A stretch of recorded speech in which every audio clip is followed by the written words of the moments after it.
আউযু বিল্লাহি মিনাশ শাইতানির রাজিম বিসমিল্লাহির রহমানির রহিম নাহমাদুহু ওয়া নুসাল্লি আলা রাসূলিল কারীম আম্মা বাদ। দেশ এবং দেশের বাইরে যে যেখান থেকে আজকে হাফিজ কবিরাজ মিডিয়ার সাথে যুক্ত আছেন তাদের সকলকে জানাই আন্তরিক শুভেচ্ছা অভিনন্দন এবং সালাম। আসসালামু আলাইকুম ওয়া রাহমাতুল্লাহি ওয়া বারাকাতুহু। কেমন আছেন সবাই? আশা করি আল্লাহর অশেষ রহমতে সবাই ভালো আছেন। আলহামদুলিল্লাহ, আল্লাহর কাছে লাখো কোটি শুকরিয়া আদায় করতেছি আপনাদের দোয়ায়, আল্লাহর রহমতে আমি সহ আমার টিমের সবাই ভালো আছে। তো সবই আপনাদের দোয়ার বরকতে, আল্লাহ তাআলার ইচ্ছাতেই কিন্তু ভালো থাকা। আল্লাহ তাআলার অশেষ রহমত, অশেষ বরকত যে আমরা এখনো সুস্থ আছি। সুস্থ যদি না থাকতে পারি তাহলে কিন্তু পৃথিবী অন্ধকার। পৃথিবী কিন্তু অন্ধকার, কারণ আপনার শরীর দিয়েই কিন্তু আপনার সব কিছু। আপনি 2 দিন ঘরে পড়ে থাকেন, আপনার সব কিছু কিন্তু বন্ধ হয়ে যাবে। আপনার ভালোবাসার মানুষ চিনা যাবে, কে আপনাকে কেমন ভালোবাসে। দেখেন, মূলত আমি বেশ কিছুদিন যাবৎ ব্যাপক পরিমাণে সমস্যার মধ্যে ছিলাম, ব্যক্তিগতভাবে ডিপ্রেশনের মধ্যে, এবং সাহাবী হুজুরের কাজটা নিয়ে অনেক টেনশনের মধ্যে ছিলাম। যাকে আপনাদের ভালোবাসার দোয়ায় আলহামদুলিল্লাহ সেটা কিন্তু কমপ্লিট হয়ে গেছে। একটা ওয়াদা করা আছে, সেই ওয়াদাটা হচ্ছে 7টা কলস। আমি যে বিপদে পড়ছিলাম সেই বিপদের মুহূর্তে কিন্তু অনেকজন আমার পাশে দাঁড়াইছে। তো যাই হোক, তাদের ভালোবাসা, তাদের দোয়া, তাদের ওই কাজটার ওসিলায় আজকে কিন্তু এই জায়গায় বসছি। আমি আপনাদের কাছে ক্ষমা চাচ্ছি, করজোরে মিনতি করে ক্ষমা চাচ্ছি। আজকে থেকে ইনশাল্লাহ নিয়মিত আপনারা আমার লাইভটা পাবেন, এবং আপনার সাথে অ্যাক্টিভিটি নিয়মিত কিন্তু আজকে থেকে চালু হয়ে যাবে ইনশাল্লাহ। এতদিন হয়তো বা বলছি, আপনারা বলতে পারেন যে হাফিজ ভাই আপনি 2 নম্বর কথা বলেন না। আসলে ব্যক্তিগত সমস্যা কিন্তু মানুষের থাকে, যে সমস্যাগুলো সবার কাছে শেয়ার করা যায় না। আমি কিন্তু প্রথমেই বললাম যে বিপদে যে মানুষটা আপনাকে বুঝবে সেই সেই মানুষটাই আপনার প্রকৃত বন্ধু। সে আপনার শুভাকাঙ্ক্ষী, ভালো চায়। ভালো থাকাটা বর্তমান যুগ জামানায় ভালো থাকাটা খুব কঠিন। আপনি ভালো কাজ করতেছেন, আপনার শত্রুর অভাব নেই। এটা কিন্তু চরম সত্যি কথা। চরম সত্যি কথা যে আমরা ভালো কাজ করতেছি, শত্রুর কিন্তু অভাব নেই। ভালোবাসার মানুষের খুব অভাব। অনেক ভাই আমাকে ফোন করছেন, হয়তোবা আমি আপনাদের বুঝাইতে পারি নাই, আপনাদের ফোনটা রিসিভ করে কথা বলতে পারি নাই। আমি আন্তরিকভাবে দুঃখিত। মানুষের মুভমেন্ট, মাইন্ড সবসময় একরকম থাকে না। আপনাদের মধ্যে কিন্তু অনেক দিন ছিলাম, আপনাদের মাঝে অনেক দিন ধরে আছি, কিন্তু হয়তো বা আমাকে এরকম পরিবেশে, এরকমভাবে আমাকে কোনো সময় আপনারা মানে মিস আন্ডারস্ট্যান্ডিং হয় নাই যে হাফিজ ভাই আপনি এতদিন ক্যামেরার বাইরে। হয়তো বা মাঝে মধ্যে কিন্তু একটু যোগাযোগ হয়েছে। তো যাই হোক, কেউ কোনো কিছু মনে করবেন না। আমি আপনাদের কাছে করজোরে মিনতি করে ক্ষমা চাচ্ছি। যদি কোনো ভুল করে থাকি অবশ্যই ক্ষমা সুন্দর দৃষ্টিতে দেখবেন। আর আমার ব্যক্তিগত লাইফের সমস্যার কথা হয়তো বা আমি আপনাদের কাছে শেয়ার করতে পারতেছি না, কিন্তু আপনারা বুঝতে পারবেন, ধীরে ধীরে ইনশাল্লাহ বুঝতে পারবেন যে আমি কী কারণে আপনাদের কাছে নিয়মিত আসতে পারি নাই, আপনাদের সাথে কথা বলতে পারি নাই। এগুলো কিন্তু সব কিছু আপনারা বুঝতে পারবেন। তাই আপনাদের কাছে আবার মাপ চাচ্ছি ভাই। ক্ষমা করার মতো হলে ক্ষমা করবেন, আর না হলে এর পরবর্তীতে ফোন যদি আমি ধরি, আপনারা আমাকে যে শাস্তি দিবেন আমি সেই শাস্তি অনুযায়ী আপনাদের শাস্তি আমি মাথা পেতে নেব। কিন্তু ভাই কেউ ভুল বুঝবেন না, অনেকেই ওয়াদা দিয়ে আমি রক্ষা করতে পারিনি। কারণ কি, আমার পরিবেশ পরিস্থিতি আমি কাউকে বুঝাইতে পারি নাই। আমি কিন্তু বারবার একই কথা বলতেছি। তো যাই হোক, আপনাদের দোয়ায়, আল্লাহ তাআলার রহমত যে আমি এখনও বেঁচে আছি, এখনও আপনাদের মাঝে ফিরে আসতে পারছি, এটাই আল্লাহর কাছে লাখো কোটি শুকরিয়া। সবাই দোয়া করবেন যেন এই নিয়মিতভাবে আপনাদের সামনে সঠিকভাবে আসতে পারি। তো মূলত আজকে বসছি যে কাজটা নিয়ে, আমি এর আগেও ওয়াদা দিয়েছিলাম যে সাহাবী হুজুরের কাজটা হওয়ার সাথে সাথে, কমপ্লিট হওয়ার সাথে সাথে আমি কিন্তু যে ওয়াদা দিয়ে আছে 7টা কলস উদ্ধারের যে কথাগুলো বলা আছে, যেভাবে ওয়াদা করা আছে, সাহাবী হুজুর, দরবেশ হুজুর, আমি এটা কিন্তু ওয়াদাবদ্ধভাবে আছি। তো মূলত বিগত 2 দিন ধরে দরবেশ হুজুর আমাকে বলতেছে যে হাফিজ তোর কাজ কিন্তু এটা কমপ্লিট হয়ে গেছে, তুই এই কাজটা কর, এই কাজটা কর। যে দরবেশ হুজুরের ডাকে কিন্তু আজকে বসছি। সবাই দোয়া করবেন, দরবেশ হুজুরের সাথে মূল্যবান আলোচনা হবে। অবশ্যই লাইভটা শেষ পর্যন্ত দেখবেন। এবং যদি কারোর কাছে কোনো ভুলভ্রান্তি করে থাকি অবশ্যই কমেন্টসে সুন্দর করে বলবেন যে হাফিজ ভাই আপনি এই ভুলটা করছেন, আমি শুধরানোর চেষ্টা করবো ইনশাআল্লাহ। সবাই ভালো থাকবেন, লাইভটা অবশ্যই শেষ পর্যন্ত দেখবেন। আপনাদের কাছে অনুরোধ, হয়তোবা অনেক কিছু জানতে পারবেন, অনেক কিছু বুঝতে পারবেন। শীতের সময় হালকা বাতাস লাগতেছে, মুখ দিয়ে কিন্তু ধোঁয়া আসতেছে শীতের। আমাদের এই সাইডে শীতের প্রকোপটা প্রচুর পরিমাণে বেশি। ঠান্ডা লাগতেছে? আরে ঠান্ডা তেমন ঠান্ডা লাগছে না, কিন্তু হালকা বাতাস লাগছে। হালকা বাতাস লাগতেছে, বাতাসে ঠান্ডা। ঠান্ডা পড়তেছে মোটামুটি, আমারও কিন্তু ঠান্ডা লাগতেছে। তো যাই হোক, বেশি দেরি করবো না। তুমি কি সুস্থ আছো?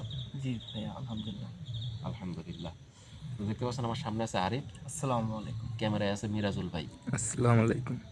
আর আমার আরেকটা টিম সদস্য, উনি কিন্তু সৌদি আরবে আছে, মাশরাফি। আল্লাহর কাছে দোয়া করবেন সবাই, সে যেন জীবিকার তাগিদে যেভাবে গেছে আল্লাহ তাআলা তাকে যেন কবুল করে।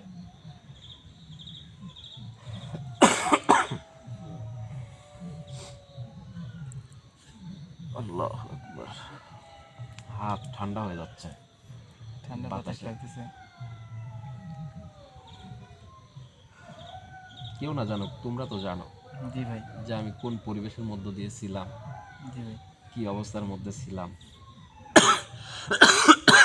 সাহাবী হুজুরের কাজটা হাতে নেওয়ার পরে অনেক টেনশনের মধ্যে। বাধা বিঘ্ন, টেনশন, বিভিন্ন রকম সমস্যা। তো যাই হোক, সব টেনশন উপেক্ষা করে কিন্তু আজকে আবার লাইভে বসলাম। হয়তোবা আমার কথা মানুষ কিভাবে নিবে, আমার ভালোবাসার মানুষগুলো কিভাবে নিবে জানি না, কিন্তু আমাকে যতটা ভালোবাসে তোমাকেও কিন্তু অতটাই ভালোবাসে। জি ভাই। তুমি একটু তাদের কাছে বলো যে আজকে থেকে ইনশাল্লাহ নিয়মিত আমরা থাকবো কি না, সেটা একটু বলো। ইনশাল্লাহ এখন থেকে আমাদের নিয়মিত আপনাদের মাঝে পাবেন।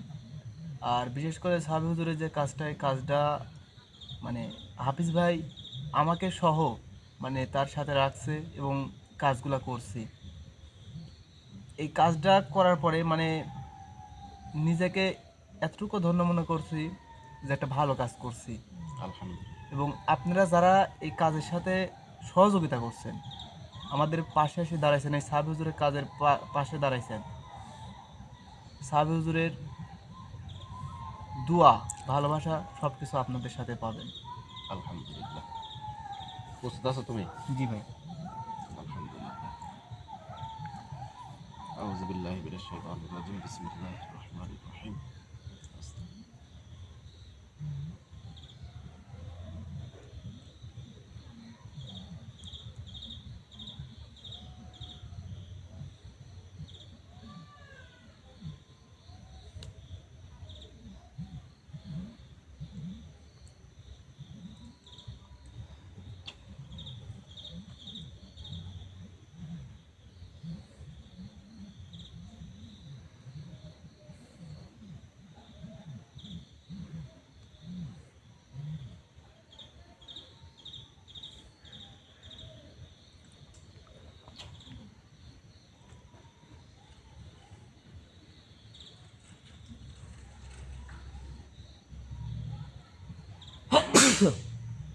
আলহামদুলিল্লাহ।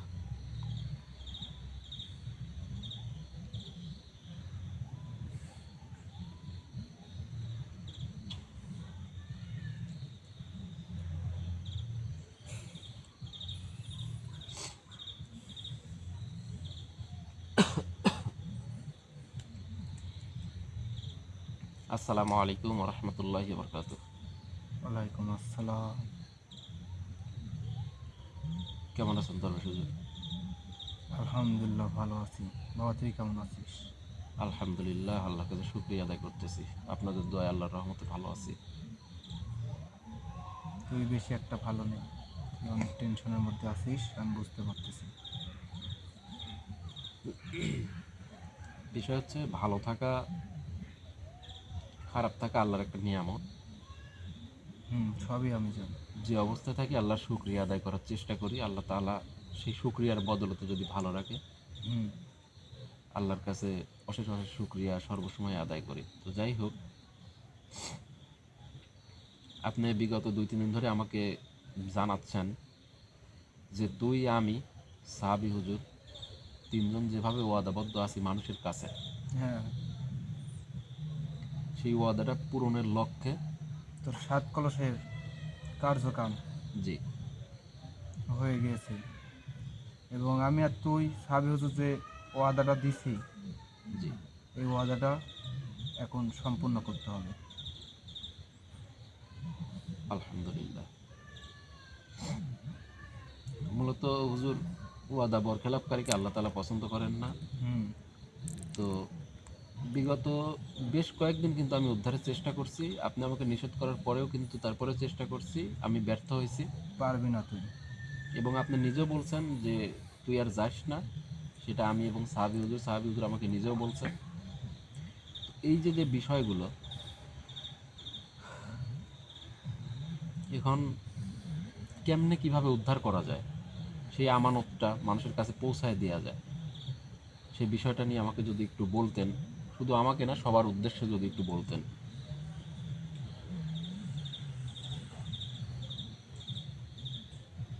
একটা আসন দিতে হবে তোকে। আসন? হ্যাঁ, জি একটা আসন দিবি, ওখানে আমাকে আর সাবি হুজুরকে ডাকবি।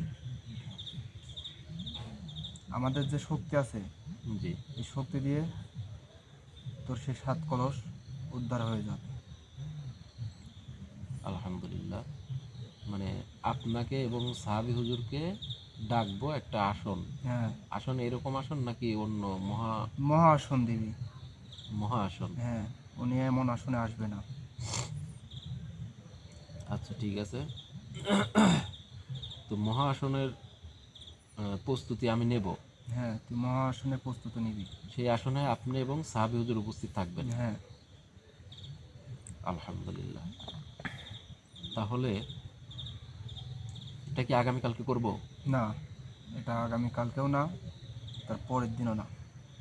এই কাজটা করতে হবে তার আগামী বৃহস্পতিবারে।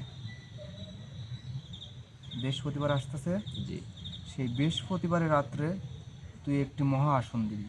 জি সেই মহা আসনে আমাকে আর সাহেব হুজুরকে তুই ডাকবি। জি ডাকার পরে আমাদের দুজনের শক্তি দিয়ে তোর সেই 7 কলস উদ্ধার করে দেব।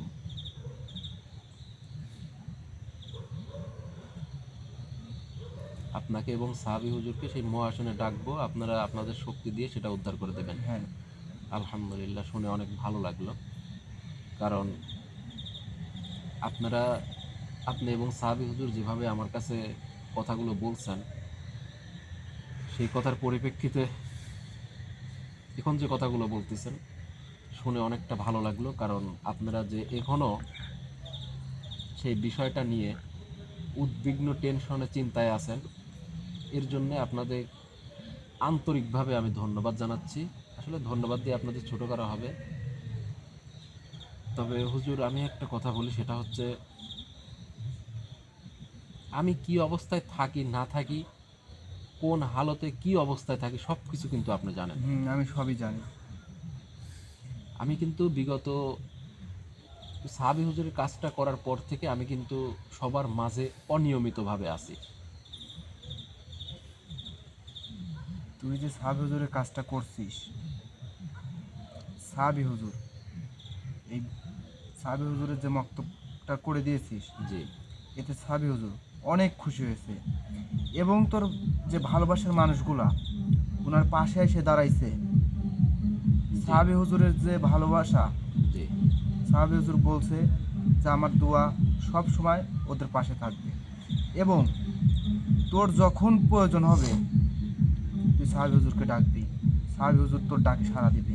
আলহামদুলিল্লাহ। তোর ভালোবাসার মানুষ কেউ যদি বিপদে পড়ে তুই ডাকবি, তোকে যদি বলে তুই সাহাবি হুজুরকে বলবি, সাহাবি হুজুর ইনশাল্লাহ তার মনের বাসনা পূরণ করে দেবে। আলহামদুলিল্লাহ। আল্লাহ ওনাকে দীর্ঘ নেক হায়াত দান করুক, আমিন। তো এখন বিষয় হচ্ছে হুজুর, মূলত এই সংকীর্ণ কথা আপনার মাধ্যমে সবাইকে জানানোর উদ্দেশ্যেই কিন্তু আজকে এই আসনে বসা। তো যদি ভুল আমি যদি করে থাকি, বা আমার ভালোবাসার মানুষ যদি কোনো ভুল করে থাকে, তাহলে অবশ্যই সাহাবী হুজুর এবং আপনি ক্ষমা করবেন। আর অবশ্যই আমি আগামী বৃহস্পতিবার দিন রাত্রে মহা আসনের ব্যবস্থা করব, যে আসনে আপনি এবং সাহাবী হুজুর উপস্থিত থাকবেন। আপনাদের উপস্থিতি একান্তভাবে কামনা করতেছি আমি। আর সেই বিষয়টা যত দ্রুত সম্ভব আমি শেষ করে আমার পরবর্তী যে কাজগুলো আছে সেইগুলোতে আমি হাত দেব। কারণ আমার হাতে কাজ থাকলে আমার কিন্তু ঘুম আসে না, আমার টেনশনে কিন্তু ভালো লাগে না। তোর এই কাজটা তুই একটু দ্রুত করবি, বৃহস্পতিবার এই কাজটা তোকে করতেই হবে। বৃহস্পতিবার দিন রাত্রে ইনশাল্লাহ আপনাকে ওয়াদা দিচ্ছি, সবাইকে বলতেছি, আগামী বৃহস্পতিবার দিন রাত্রে একটা মহা আসনের আয়োজন করা হবে। সেই মহা আসনে সেই 7টা কলস উদ্ধারের জন্য সাহাবী হুজুর, দরবেশ হুজুর থাকবে, ইনশাল্লাহ আমি থাকবো, হয়তোবা আমার সাথে নতুন কোনো মুখ দেখতে পারবেন। তো আমাদের জন্য সবাই দোয়া করবেন, প্রাণ খুলে দোয়া করবেন, আল্লাহ তাআলা যেন সেই রাত পর্যন্ত আমাদেরকে সবাইকে যেন বাঁচিয়ে রাখে। আপনাদের ভালোবাসা, আপনাদের দোয়া নিয়ে যেন সেই কাজটা সম্পূর্ণ করতে পারি। সবাই প্রাণ খুলে দোয়া করবেন, বিশেষ করে আমার জন্য একটু দোয়া করবেন, আল্লাহ তাআলা যেন আমার উপর থেকে বালা মুসিবতগুলো সরায় নেয়, আমাকে যেন সুস্থ সঠিক জীবন যেন পরিচালনা করার আল্লাহ যেন তৌফিক দান করে। সবাই একটু দোয়া করবেন মন খুলে। আপনাদের প্রতি দোয়া থাকলো, ভালোবাসা থাকলো। যে যেখানে যে অবস্থায় আছেন আল্লাহ তাআলা যেন সবাইকে সুস্থ রাখে, ভালো রাখে, এই কামনা ব্যক্ত করে আপনাদের মাঝ থেকে বিদায় নিচ্ছি। সাহাবী হুজুরের সাথে আমার ব্যক্তিগতভাবে আর কিছু আলোচনা আছে, তার সাথে আলোচনাটা করেই আজকের মতো এখান থেকে বিদায় নেব। সবাই ভালো থাকবেন, সুস্থ থাকবেন, বিদায় নিচ্ছি। আসসালামু আলাইকুম ওয়া রাহমাতুল্লাহি ওয়া বারাকাতুহু।